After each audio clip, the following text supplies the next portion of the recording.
మీ సహవాసాలు మంచివి కాకపోతే ఈరోజు అన్నా అన్నా అని పిలుస్తూనే, చెల్లి చెల్లి అని పిలుస్తూనే, ఇంతకన్నా వివరంగా నేను మాట్లాడలేను. కుటుంబాల్లో నిప్పులు పోసేవారు చాలా మంది మన కళ్ళ ముందే మన చుట్టూ తిరుగుతారు మనల్ని అనుకుని.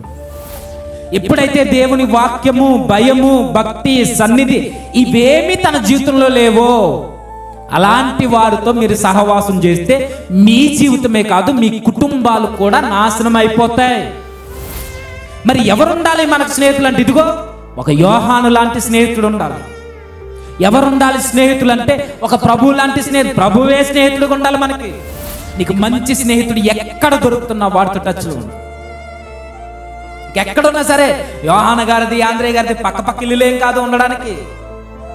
వేరు వేరు ప్రాంతాల్లో పరిచర్య చేసుకుంటున్నప్పుడు వేరు వేరు ప్రాంతాల్లో వారి జీవనం గడుపుతుంది. ఇప్పుడు ఎక్కడో అడవులు ఉంటే పరిగెట్టుకుపోయేవాడండి.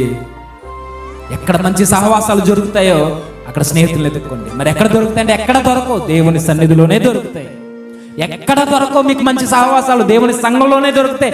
ఆ సంఘంలో ఉన్న వారు కూడా నీకు ఎలాంటి వాళ్ళు ఉండాలంటే, నువ్వు తప్పు చేస్తే చెంప చెల్లుమని కొట్టి నీ తప్పుని హెచ్చరించేవాడు నీకు స్నేహితుడు అవ్వాలి. నువ్వు చేస్తున్న ప్రతి తప్పుని ఎంకరేజ్ చేస్తూ, పర్వాలేదురా, దూకేరా, పర్వాలేదురా, చేసేరా, పర్వాలేదురా, వెళ్ళిపోరా అని నీకు సలహాలు ఇచ్చేవాడైతే నీకొద్దు నీకు స్నేహితుడు. ఈ నూతన ఏడాదిలో బలమైన నిర్ణయం తీసుకో. ఆంధ్రేయ చెబుతున్నాను నీతో, ఈ నూతన సంవత్సరంలో ఈ సెమినార్లోనే ఒక తీర్మానం తీసుకో. నువ్వు నా సహవాసాలని ఆంధ్రేయ వలె నేను మార్చుకుంటా.